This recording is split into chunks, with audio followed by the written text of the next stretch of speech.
정리하는 것입니다.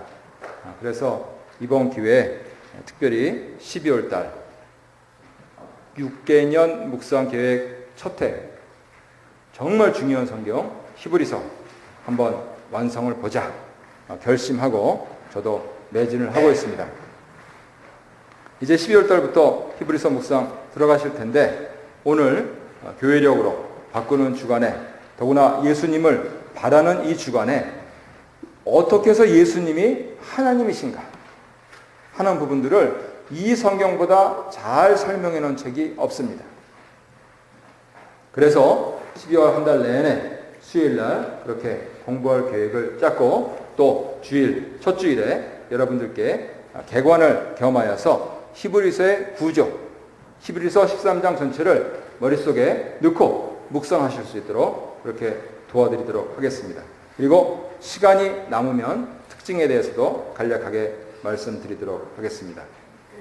히브리서 구조를 공부할 때는요, 크게 두 가지로 공부를 해왔습니다. 주제를 기준으로 공부를 했습니다. 지난주 각 가정마다 받으셨던 2010년도 우리 교회에서 했던 책별로 성경 읽는 것, 주제로 이렇게 되어 있죠. 전통적인 방식입니다.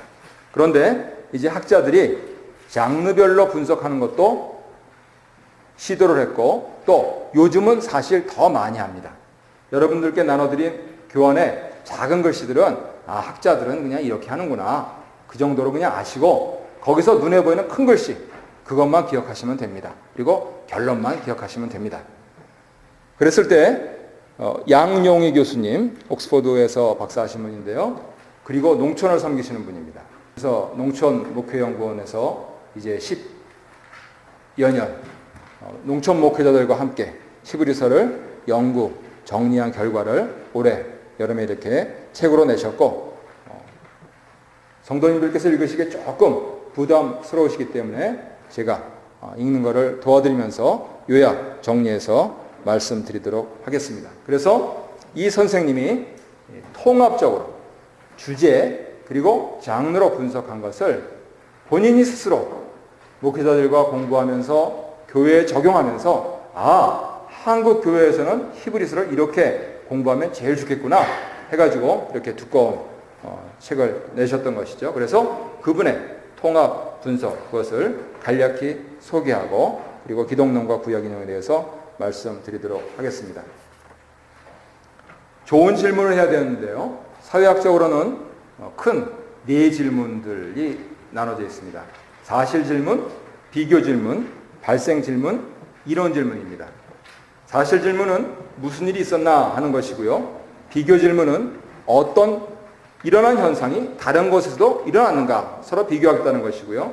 발생 질문은 그런 현상이 통시적으로, 이 동시적으로가 아니고 통시적으로 일어났는가 하는 것을 묻는 거고요. 이론 질문은 그런 현상에 어떤 배경이 존재하는가. 그래서 히브리서 기자는 예수 그리스도라고 하는 역사적인 이 위대한 일에 대해서 그 배경되는 게 뭔가 하는 것을 우리에게 전달을 해주고 있는 것입니다. 더구나 초대교회 2세대 교인들이 예수님은 빨리 오실 줄 알았는데 왜 이렇게 안 오시나 혹은 혹시 생각하고 있었던 그러한 것에 쐐기를 박으면서 너희들이 구약부터 알면서 너희들이 그렇게 예수에 대해서 복음에 대해서 들었으면서 어찌 흔들리느냐 하여서 믿음에 요동치 말아라. 왜냐하면 이렇게 근거가 있기 때문이다 라고 모두 13장에 걸쳐서 우리에게 말씀을 해 주시고 있는 것이죠. 후에 후배들이 그 주제를 쭉 분석을 해서 아마 지난주 유인물을 읽어보신 분은 상당히 유사점이 있다 하실 텐데요. 대표적인 주제 분석 기준 교환에 있습니다. 1장 1절부터 3절까지는 선지자들과 비교하고요. 1장 4절부터 2장 끝까지는 천사들과 비교하고요. 그렇죠? 오늘 말씀 봉독할 때 천사들 얘기가 많이 나왔죠? 그리고 3장과 4장 중반에 이르기까지는 모세와 비교하고요. 그리고 4장 중반부터 무려 10장 중반까지는 아론과 비교하고요. 그래서 크게 네 가지, 선지자, 천사, 모세, 아론, 이 네 카테고리보다도 뛰어나신 그리스도에 대해서 1장부터 10장에 걸쳐 말씀을 해주시고 있는 겁니다. 이 네 카테고리는 한마디로 구약 성경에서, 더구나 모세오경과 시편에서 믿음을 가지려면요 정말 중요한 그러한 소재였습니다. 아니, 주제였습니다. 그러니 그 고대로부터 내려왔던 믿음에 대해서 정말 중요한 사람들, 천사들, 그리고 특정 인물들보다 더 뛰어나신 이것이 복음이 아니고 무엇이냐, 이렇게 말씀을 하시고 있는 것이죠. 그래서 10장 중반절부터 12장 끝까지는 새로운 생명의 길, 앞서서 선지자, 천사, 심지어는 모세, 아론, 그분들은 다 옛길, 그리고 결국 그분들도 죽을 수밖에 없었던 그러한 한계를 지니고 있는데, 이제 영원한 길, 새로운 생명의 길로서 그리스도께서 너희들에게 복음으로 제시된 것이다. 그렇게 12장까지 말씀을 하시고 있습니다. 그리고 13장에 이르러서 결론적인 권면, 여러 설교들을 하시고 있죠. 이렇게 주제별로 보는 것이 전통적이었고 또 유용한 것이었지만, 당장 거기다 잠깐 써놨는데, 원문에 있는, 우리는 원문을 읽을 능력이 없습니다만 학자들이 읽어보니까 원문에 있는, 그래서 대표적으로 1장 4절에서 천사 얘기가 나온다고 1장 4절부터 천사보다 뛰어난 그리스도라고 해서 2장 끝까지 말씀을 하는데, 원문에는 1장 1절부터 4절까지가 한 문단이라는 거예요. 그러니까 원문을 무시하고 읽는 사람들이 주제를 막 뽑아내는 그러한 오류 가능성들이 있는 것이죠. 이렇기 때문에 이제 학자들이 이거보다 더 나은 방법이 없을까 해가지고 시도하는 것이 장르 분석입니다. 더구나 이분들이 살던 시대가 헬라 문화의 영향을 받은 로마 시대, 박해기이기 때문에 아마도 이 히브리서를 쓰신 분, 저는 어렸을 때는 바울이라고 배웠는데 커가면서는 바울파 이렇게 배웠습니다. 근데 오늘날에는 전혀 바울 얘기는 안 합니다. 그런데 바울 같은 정도의 학식을 가지신 분, 이 정도는 얘기를 하고요. 그랬을 때 그 로마의 문화와 로마 문장과 유대의 전통 신앙, 이 부분들을 모두 섭렵하면서 이것은 여러 회중들에게 연설하는, 설교하는 그러한 장르로서 처음에는 주제를 제시하고, 두 번째는 사실을 진술하고, 세 번째는 논증을 하고, 네 번째는 결론을 내는, 이것이 그리스 로마식 연설법이었거든요. 그래서 이 네 가지로 오늘날 국어 시간에 우리가 배운 걸로 하자면은 발단, 전개, 절정, 그리고 결말. 셋으로 줄인다면 결론, 본론, 결론. 이렇게 쓰여진 성경책이다. 이렇게 장르 분석을 한 것입니다. 그래서 1장 1절로 4장 13절까지가 바로 그렇게 서론, 그리고 사실을 진술하는 것으로, 그리고 4장 14절부터 10장 31절까지가 이제 본론, 그리고 10장 32절부터 마지막까지가 결론. 그래서 로마식으로 따지면은 발단, 전개, 절정, 결말. 논리적으로 따지면은 서론, 본론, 결론. 이렇게 쓰여진 책이다. 잘 분석을 하신 것이죠. 어려운 점은, 그래서 히브리서가 어떻게 이루어진 줄은 알겠는데 거기에서 뭘 말씀하시고자 하느냐 하는 것은 앞서서 선지자들보다 나으시다. 천사들보다 나으시다. 모세보다 나으시다. 아론보다 나으시다. 그래서 새 생명의 길이다 라고 말씀하셨던 것보다는 떨어진다는 겁니다.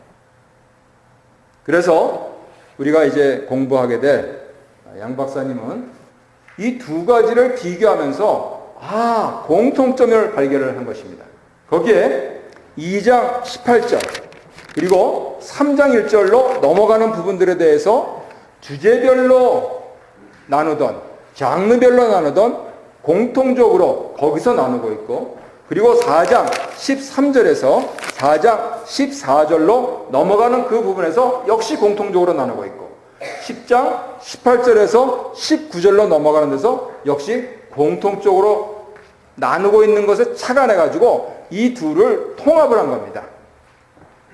어떻게 하면은 더 주제를 선명하게 드러내면서, 어떻게 하면은 히브리서라고 하는 13장으로 이루어진 이 서신에 본래 쓰여진 그 스타일을 그대로 존중을 해줄까?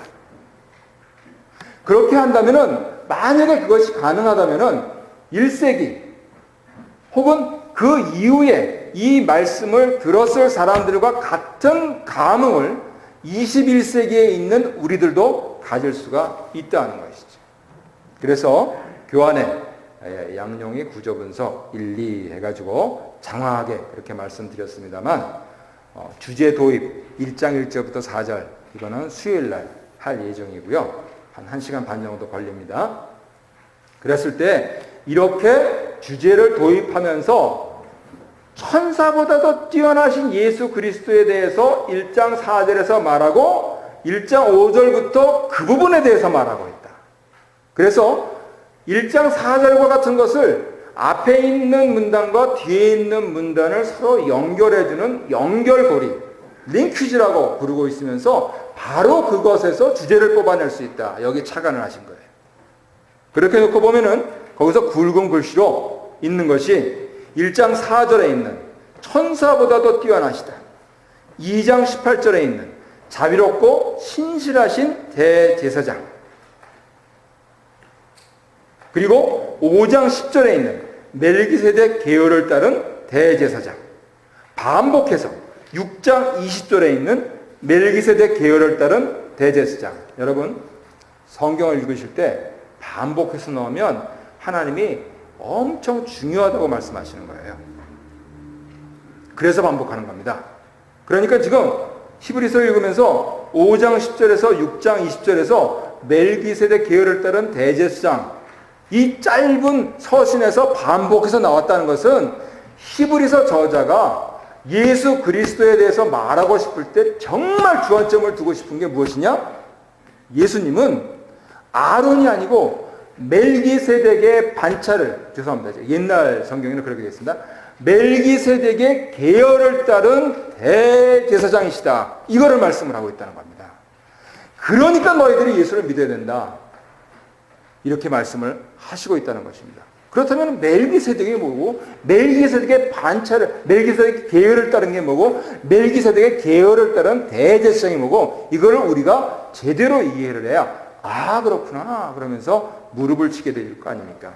와서 많이 들으셔야 되겠죠. 그리고 이제 그 뒤에 쭉 7장 전체에서 예수 그리스도의 구속 사역에 대해서 단회성과 완전함에 대해서 말씀을 하시고 있습니다. 그리고 저 뒤에 10장 32절로 39절에 보면은 이 예수 그리스도를 믿는 믿음, 이것이 너희들이 구원을 받았다라고 하는 도장이다, 이렇게 얘기합니다. 너희들의 그 확신이 너희들 구원의 확증이다, 이렇게 얘기를 합니다. 그랬을 때 그 믿음을 흔들리지 말고 인내로서 경주해야 된다. 그래서 믿음과 인내에 대한 주제가 나오고요. 그리고 12장 29절에 보면은 하나님은 불이시다, 이렇게 말씀하면서 하나님께 예배 드릴 때 정말 조심해라. 하나님께 예배 안 드린다 생각하는 것은 아예 상정하지도 말고, 하나님께 예배 드릴 때 정신 똑바로 차리고 바른 가짐으로, 그래서 우리가 예배를 인도하거나 또 앞에 설 때 꼭 우리 의관을 정지하고 이렇게 하는 것이죠. 왜냐하면 하나님께 예배 드리는 거기 때문에 그렇습니다.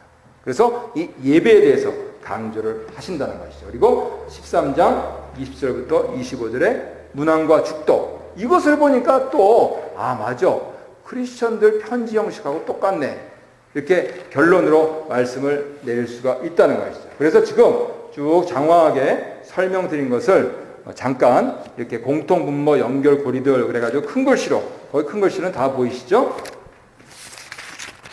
1장 4절에 보면은 이렇게 되어 있습니다.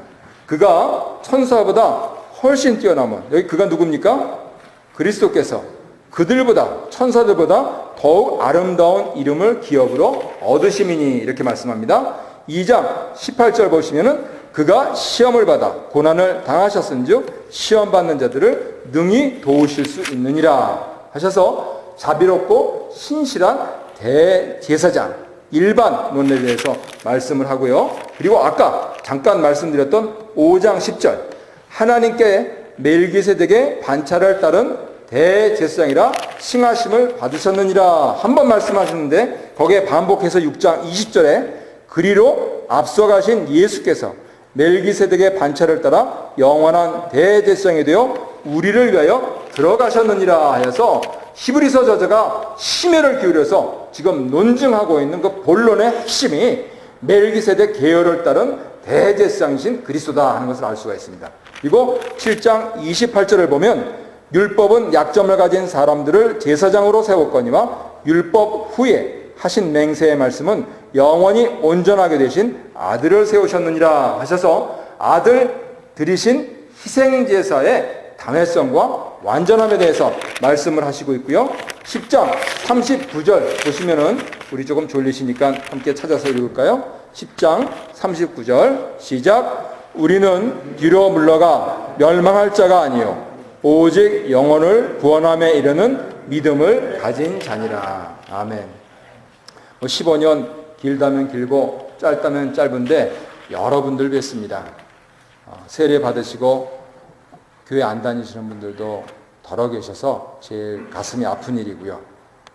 한편으로는 우리 교회에서 이렇게 장립 받으시고 참 감사한 분들도 많으시고요.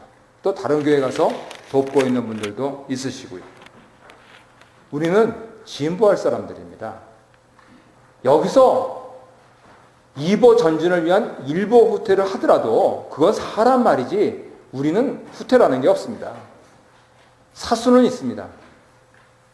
전진할 뿐입니다. 히브리서는 그걸 말씀을 하고 있습니다. 그래서 이 편지를 받는 히브리 기독교인들이 네 자리에 차라리 뿌리를 내라. 그 뿌리가 뭡니까? 구약의 믿음의 뿌리라도, 그 구약의 믿음의 뿌리로 보더라도 그리스도께서 이렇게 위대하신데 어디 뒤로 물러가느냐 라고 하면서 믿음과 인내를 말씀을 하시고 있는 것이죠. 그리고 12장 29절을 보시면 우리 하나님은 소멸하는 불이심이라 하여서 예배에 대해서 경종을 울려주시고 있습니다. 한마디로 통합해서 말씀드린 것은 이처럼 꼬리에 꼬리를 물고 주제를 변화시켜 나가면서 점점 정점으로 나가고 있다는 것이죠. 그것은 예수 그리스도께서 구약에서 이미 예언하셨지만 구약 사람들도 미처 다 이해하지 못하고 이제 그것에 대해서 약한 우리 신약 백성들은 온전히 알고 있는 바로 그분이신데 어디를 감히 이렇게 말씀을 하시고 있는 것이죠. 잠깐 시간이 남았으니까 히브리 기독론 잠깐 정리하고 마치도록 하겠습니다. 히브리서는 이처럼 교리에 대해서, 특별히 그리스도에 대해서, 기독론에 대해서 강조하는 성경이면서 틈틈이 설교를 하시고 있어요. 겉면의 말씀을 하시고 있습니다. 그래서 두 가지를 아주 균형 있게 보셔야 되는데 1장에서는 아들 기독론 이렇게 이름합니다. 그리스도의 신성에 대해서 말씀하시고 2장에서는 같은 아들 기독론인데 그리스도의 인성에 대해서 말씀을 하세요. 그래서 하나님이 어디 계시냐 시험받는 사람들, 또 하나님이 우리의 고통을 어떻게 하시냐 시험받는 사람들, 그 사람들에게 신이며 인간이신 그리스도께서 당신들의 고통을 친히 담당하셨다 하면서 그렇게 설교를 해주시고 있는 것입니다.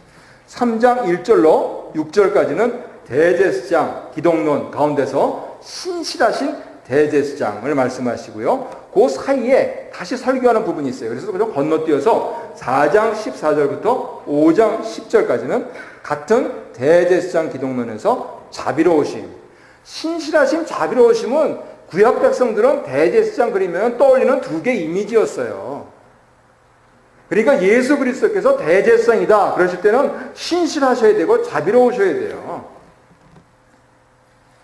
그래서 바로 이 예수님이 너희들이 고대하던 그 제사장이다 하면서 연약한 사람들, 몸이 아픈 사람들, 마음이 연약한 사람들에게 말씀을 해주시고 있는 것이죠. 이제 본론으로 들어가서 5장 11절부터 6장 20절에서는 멜기세덱 계열 대제사장 기독론, 좀 길죠? 그리고 7장 전체에 걸쳐서 멜기세덱 계열 대제사장 기독론, 이것을 강조하시는데, 이 그리스도는 멜기세덱, 살렘 왕이었던 멜기세덱처럼 왕이요, 아브라함이 11조를 드린 것처럼 11조를 받을 제사장이시다.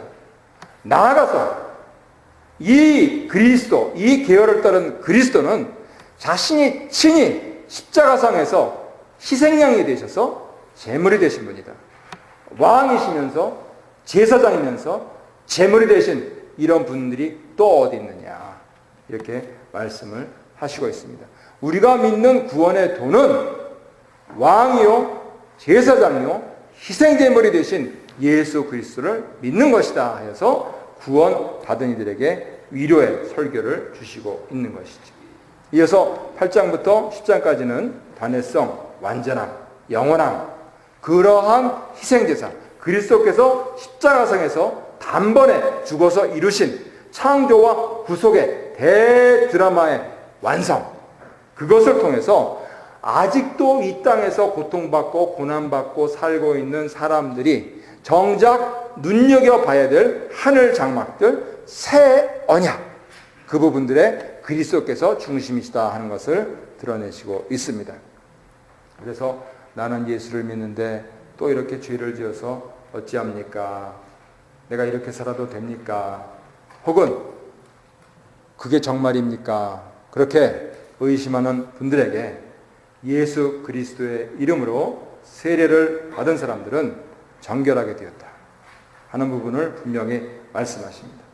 예수 그리스도의 이름으로 모인 곳에 몸 담은 사람들은 거룩하다, 이렇게 말씀합니다.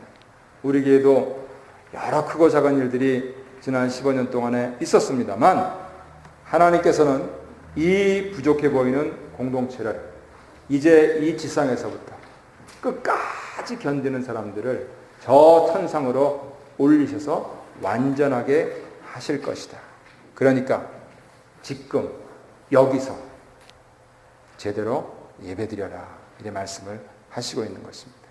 예수의 피로 세례를 받고 예수의 이름을 부르는 사람들에게는 황금과 소금과 지금을 주신다 하는 그러한 말씀인 거죠. 예수 믿는 재미인 것입니다. 그래서 위로의 말씀을 주십니다. 물론 빼놓지 말아야 될 것은 5번에 걸쳐서 경고 단락이 있는데요, 거기서 엄중하게 경고하십니다. 똑바로 하라고. 경찰력이 없으니까 속수무책입니다. 그런데 위로는 하나님 보고 계시고 아래로는 내 자녀들이 내 등 보고 있습니다. 그래서 소름 끼쳐서 머리가 쭈뼛 서서 하루하루를 예수를 믿는 신자의 삶을 사랑하는 것이 마땅하다, 이 말씀을 하시는 것이죠. 시간이 많이 경과해서 거기 구약 인용 부분, 그 부분들은 각자 읽어보시고요. 그래서 이렇게 결론을 내리겠습니다. 선지자들을 강조하는, 천사들을 강조하는, 모세를 강조하는, 아론을 강조하는 이러한 유대주의하고는 비교가 안 됩니다. 우리가 믿는 새 생명의 길을 제시하시고 그 길이 되신 예수 그리스도께서는 탁월하신 분이다, 뛰어나신 분이다, 비교할 수가 없는 분이다. 그러니 당신들은 어디를 선택하겠느냐? 재고에 가치가 없지요.